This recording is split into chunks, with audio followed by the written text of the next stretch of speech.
Mis siis, kui kõik, mida sulle inimkonna ajaloo kohta räägiti, oli vale? Aastakümneid on meile räägitud, et tsivilisatsioon sai alguse vaid 5000 aastat tagasi, et Egiptuse suured püramiidid olid inimkonna suurim saavutus. Aga mis siis, kui tõde on palju šokeerivam? Mis siis, kui veelgi suuremad püramiidid ei asugi üldse Egiptuses? Mina olen Josh ja selles The Infographic Show episoodis uurime, miks Egiptus ei peida maailma suurimat püramiidi. Seda peidab hoopis Euroopa. Sa ärkad, kui päike tõuseb Bosnia-Hertsegoviina kohal. Oled talunik Visoko äärelinnas, kus kohtuvad Foenitsa ja Bažna jõed, mitte kaugel pealinnas Sarajevost. Elu on lihtne, kui tunned suurt uhkust oma kodumaa üle. Visoko on nüüd õitsev linn, kuid selle lähedal asub vana Visoki linn, keskaegne küla, mida kroonib 14. sajandi loss. Turistid tulevad varameid vaatama, kuid sind on need alati paelunud. Need pakuvad pilgu minevikku, mil see küla oli uhke kuninglik pelgupaik, kuid see pole ainus asi, mis inimesi paelub. Visoki ümber on rida künkaid, mis kõik kerkivad sadade jalgade kõrgusele taevasse. Visokika mägi paistab silma, 220 meetri kõrgusena olles üks oru silmapaistvamaid maamärke. Läheduses tõusevad väiksemad künkad nagu Pleševitsa üle 100 meetri. Need pole lihtsalt kõrged, vaid ka kummaliselt ühtlased. Kohalikud ütlevad, et need näevad rohkem välja nagu püramiidid kui looduslikud künkad. Võimatu, eks? Kui need tõesti oleksid püramiidid, oleksid need maailma suurimad. Giza suur püramiid on alla 150 meetri kõrge, üle 60 meetri madalam kui Visokika.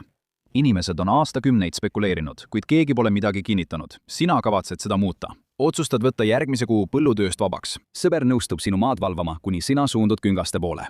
Künkad ehk püramiidid on mattunud tiheda taimestiku alla. Metsad katavad nende nõlvu, oksad ja juured on omavahel põimunud. Igaüks, kes neid uurib, näeks vaeva, et midagi ebatavalist märgata. Kaugelt vaadates näevad need täiesti loomulikud välja, aga võib-olla just see ongi asja mõte. Sa kasvasid üles lugedes Simiros Managitšis teoseid, kes on Bosnia ärimees, autor ja arheoloogia huviline. Kui sa tema teostesse süvened, viivad need sind maagilisse minevikku. Bosnia oli tsivilisatsiooni häll, kus ehitati tohutuid rajatisi, mida maailm polnud varem näinud. Nüüd lebab see ajalugu mattununa aastatuhandete looduskasvu alla, oodates avastamist. Paljud on proovinud, kõik on tulnud tühjade kätega tagasi. Sina oled teistsugune. Piirkonda on ohutu uurida, kuid mägedele ronimiseks ja põhjalikuks uurimiseks on vaja ettevaatlikkust ja vastupidavust. Kui sa asud teele, kotid varustus täis, ronimisvarustus, toit ja vesi tervitab sind küla rõõmuhõisetega. Paljud neist on Osmanagitši lugejad. Mõnel on isegi veel pöörasemaid teooriaid kui sinul. Kas need püramiidid võivad peita iidset tehnoloogiat, mis suudab kasutada maa energiaid? Kas need võisid olla ehitatud tulnukate poolt? On ainult üks viis teada saada. Su ema hoiatab sind ettevaatlik olema. Ta muretseb, kuhu need künkad sind viia võivad. Su isa raputab pead ja nimetab sind narriks, kuid miski, mida nad ütlevad, ei suuda sind peatada. Püramiidid ootavad. Sa ei ole sugugi ainus, kes Visokikat matkamas käib. Rajad looklevad kuni tippu välja ja on enamasti rahvarohked. Pered jalutavad, turistid kannavad kaameraid. Seda peetakse üheks lihtsamaks mägimatkaks selles piirkonnas. Aastate jooksul on neid radu korduvalt läbi otsitud, et leida kuulujuttudes mainitud püramiidide märke, kuid iga kord ei leia inimesed midagi. Kui hakkad ülespoole ronima, möödud gruppidest, kes naudivad vaadet ja teevad pilte. Mõnda aega liigud sama rada nagu kõik teisedki, kuid mitte kauaks. Varsti astud rajalt kõrvale ja sisened metsa, tundmatusse. Kui mägi oleks tegelikult püramiid, peaks sellel olema sissepääs ja see sissepääs oleks püramiidi allosas. Loogika ütleb seda ja see tähendab, et väldid hästi sisse käidud radu, mis viivad tippu. Selle asemel keskendud otsingutele mäe tihedalt metsaga kaetud jalamil. See on tohutu maa-ala, mida läbi kammida, isegi ainult Visokikal, aga just siit oled otsustanud alustada. Kui siin tõesti on peidetud püramiid, siis miks mitte alustada kõige suuremast? Taimestik on tihe, neelates mäenõlva endasse põõsaste ja puudega. Rajajuhid on sind hoiatanud siinsete metsloomade eest, eriti pruunkarude eest. Sa hoiad kõigest, mis liigub võimalikult suure kaarega eemale. Sinu eesmärk on lihtne, kuid kurnav. Kontrollida iga kohta, kus taimed võivad varjata sissepääsu. Sa kasutad oma matšetet, et lüüa mäenõlva pihta, kuulates, kas pinnase alt kostab õõnsat heli. See on aeglane ja vaevarikas töö ning iga kord, kui sa midagi ei leia, kostab su peas isa hääl, nimetades sind narriks. Aga sa jätkad. Sa raiud võsa ja leiad tühimiku, tumeda ruumi, õõnsuse või sissepääsu. Sa haarad kivi ja viskad selle sisse. See ei taba maad, see kukub edasi.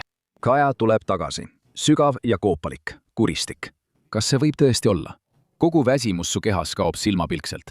Su matšeete lõikab taimestikust läbi nagu tuli. Varsti roomad läbi kitsaste mudaste käikude. Kruus krõbiseb su käte all, mustus hõõrub vastu su nahka. Iga sentimeeter edasi viib sind sügavamale tundmatusse. Su taskulamp peegeldub tunnelis seintelt. lõpuks avaneb kitsaskäik suureks kambriks ja siis jõuab see sulle kohale. Sa oled just teinud ajalugu.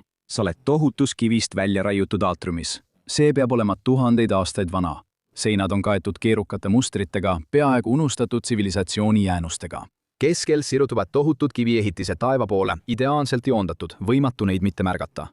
Sa ei suuda ette kujutada, millist tööd oleks selle ehitamine nõudnud, kui see üldse inimkätega tehtud on. Mitte miski sellest ei tundu loogiline. Vähemalt veel mitte. Sa võtad välja värvi, mille kaasa tõid ja hakkad püramiidis tagasi teed märgistama, jättes järgmistele uurijatele jäljeraja. Selle uskumatu paiga saladused lahendavad need, kellel on piirkonna kohta rohkem teadmisi.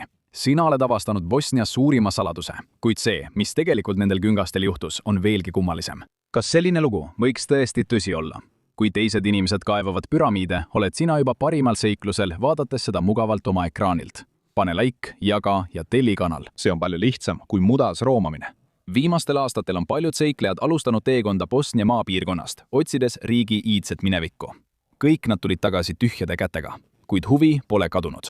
Huvitatus Bosnia salapäraste püramiidide vastu on ainult kasvanud ja nende saladused on endiselt puutumatud. Isegi valitsus on asjaga kaasa läinud, reklaamides selle teooria kohta raamatuid. Nende pingutused on meelitanud üha rohkem inimesi uskuma, et Bosnia ja Hertsegoviina võib olla ühe iidse maailmas suurima varjatud imekoduks. Kõik sai alguse ühest mehest. Semir Osmanagic kasvas üles Jugoslaavia, Bosnia ja Hertsegoviina piirkonnas, kuid kui 1992 aasta sõda puhkes, lahkus ta Texasesse, kus ta teenis oma varanduse metallitööstuses. Nüüd, olles oma ettevõtte asutaja, naasis ta kodumaale ja suunas oma varanduse iseseisvuse järel purustatud riigi ülesehitamiseks. Üks tema suurtest ideedest oli arheoloogiapargi kujundamine, mis tooks turiste. Osmanagic oli suur püramiidide fänn ja ta asutas Bosnia päikesepüramiidide fondi, et inimesed oleksid neist arheoloogilistest sümbolitest teadlikud.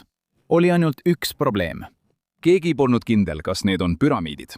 2005 aastal tegi Osmanagic oma esimese visiidi Visokikasse ja selle lähedal asuvasse Kindusesse. Mäe sümmeetriline püramiidilaadne kuju oli tema jaoks uskumatult selge. Varsti avaldas ta raamatu, milles väitis, et see mägi ja väiksemad mäed linna ümber olid kõik osa iidsete püramiidide võrgustikust, mida ühendas keerukas tunnelite süsteem. Riik oli endiselt taastumas Jugoslaavia lagunemise kaosest ja sellele järgnenud jõhkratest sõdadest. See pöörane paljastus tõi elanikkonnale lootust ja elevust ning peagi tulid kaasa ka teadlased. Varased skeptikud osutasid kiiresti sellele, et Osmanagicil puudus teaduslik või arheoloogiline taust. Ta oli parimal juhul äärmiselt pühendunud entusiast. Nad väitsid, et tema seos Venemaa Loodusteaduste Akadeemiaga oli vähe enamat kui tasuline kokkulepe, kuid see ei takistanud väiteid kiiresti hoogu kogumast. Võimalus, et mägede all peitub iidne püramiid, oli piisav, et kohalikud geoloogid kohale tuua. Nad hakkasid kiiresti puurproove võtma, et näha, kas see on tõesti lihtsalt küngas või midagi enamat. Ja siis nad leidsid midagi. Mõistatus, mis pole siiani kadunud. Pealtnäha oli künka koostis tavaline. See koosnes peamiselt settekivimist, looduslikust savist ja liivakivist. Kuid mõned lõhenenud liivakiviplaadid tekitasid spekulatsioone, et need võisid olla osa ehitusmaterjalist. Ei läinud kaua, kui teadlaskond hakkas selle koha üle vaidlema ja enamik neist lükkas Osmanagici väited kiiresti ümber. Aasta pärast tema esialgset teooriate raamatut mõistsid 21 teadlast ja ajaloolast selle teooria tõenäolise pettusena hukka, kuid see ei vaigistanud väiteid sugugi. Enamiku geoloogide sõnul on need künkad niinimetatud triikrauakujulised pinnavormid, mis on kujunenud aastatuhandete jooksul looduslike jõudude mõjul. Nende järsud nõlvad ja teravad nurgad muudavad need erosioonile vastupidavaks. Triikrauakujulistel pinnavormidel on tavaliselt laiad alused ja kolmnurksed kujundid, mis annavad neile püramiididega sarnase välimuse. Neid leidub üle kogu maailma, Etioopiast Coloradoni, sageli rüümiti selgete mäeahelikena. Uskujate nagu Osmanagici jaoks on Bosnia künkad aga teistsugused. Nad väidavad, et need künkad seisavad üksikult. Need on üksteisest eraldatud, kerkivad eraldi ja moodustavad kujundeid, mis lausa nõuavad, et neid nimetataks püramiidideks. Ja mõnel inimesel on huvi hoida seda arutelu elus. Osmanagic on nende teadlaste poolt karmilt hukka mõistetud, kuna teda huvitab nende arvates ainult piirkonna rahaline edendamine. Ja kui see nii ongi, siis ta ei pinguta eriti, et seda muljet hajutada. Ta nimetas künkad ümber, andes kahele suurimale nimed päikesepüramiid ja kuupüramiid. Teised on saanud nimedeks armastus, maa ja draakon. Bosnia valitsus on seda täielikult toetanud. Bosnia ja Hertsegoviina on pärast 90ndate julmi sõdu kaugele jõudnud, kuid riik võitleb endiselt raskustega. IMF-i andmetel on riigi SKT elaniku kohta 2026. aasta seisuga veidi üle $10,000. See asetab Bosnia maailmas umbes 109. kohale ja Euroopa riikide seas madalamasse otsa. paljud Balkani riigid on sarnases olukorras ning uus turismiobjekt oleks väga teretulnud. Selle tulemusena reklaamib valitsus regulaarselt Osmanagitši legende ning koolilapsi viiakse sageli ekskursioonidele, et nad saaksid püramiide oma silmaga näha. Ja see võib tõesti mõju avaldada, kuid mitte sellist, nagu Osmanagitš soovis. Algusest peale väitis Osmanagitš, et tema projekt on tohutu edu. Enne aastat 2006 olid need künkad lihtsalt maaliline matkamispaik, kuid aasta hiljem meelitasid need väidetavalt ligi 200 000 turisti. Osmanagitš otsis investeeringuid üle kogu maailma, et rajada suur park, mis kirjeldaks selle piirkonna oletatavat ajalugu. Kuigi turism pole täna enam endisel tasemel, käib mägede ümbruses siiski vilgasäri suveniirimüüjate jaoks, kuid see kõik võib kallilt maksma minna. Täna on turism mägesid tugevalt mõjutanud, tihe liiklus on paljud rajad ära kulutanud. Üks mägi on sagedaste kaevamiste tõttu isegi ümber kujundatud, nii et see näeb nüüd välja pigem astmikpüramiidi moodi. See ainult toidab neid teooriaid, et just selline see mägi võis tuhandete aastate eest välja näha. Arheoloogid jätkavad muretsemist keskkonna ja ajaloolise mõju pärast. Samuti kardetakse võimalikke kahjustusi lähedal asuvatele lossivaremetele. Need mured on viinud tungivate palveteni valitsuse poole, et projekt suletaks. Aga kogu selle ettevõtmise taga olev mees ei kavatse hoogu maha võtta. Üks Osmanagitši ettevõtmise kõige vastuolulisemaid osi, samuti see, mis paljusid inimesi kõige rohkem paelub, on see, et tema väited muutuvad ajaga aina pöörasemaks. Kui need tõesti olid püramiidid, siis tekib üks suur küsimus. Kes need ehitas ja miks? Ta viitab Ravni tunnelitele, mis asuvad mäekompleksi jalamil, ja väidab, et need on iidse tunnelivõrgustiku jäänused. Kuupäeva osas väidab ta, et on leidnud kivistunud lehti, mis on seal olnud juba 34 000 aastat, mis ületab kaugelt kõike, mida ajaloolased võimalikuks peavad. Ja kui see tundub uskumatuna, siis oota kuni kuuled, milleks püramiidid väidetavalt ehitati. Püramiidid ulatuvad taeva poole ja Osmanagitš usub, et need olid loodud seisvate lainete ehk kosmilise energia loomiseks. Tema sõnul võiks see energia võimaldada valgusest, kiiremat reisimist või isegi suhtlemist tähtede vahel. Ja kui see kõlab nagu midagi, mida inimesed kunagi ei suudaks teha, siis sul on õigus. Osmanagitš on propageerinud ideed, et püramiidid ehitasid tähtedelt pärit külalised, keda tuntakse kui iidseid astronaute. Ta usub ka, et nemad olid need, kes külvasid inimkonna maale. See võib kõlada naeruväärselt, kuid see ei peata seda.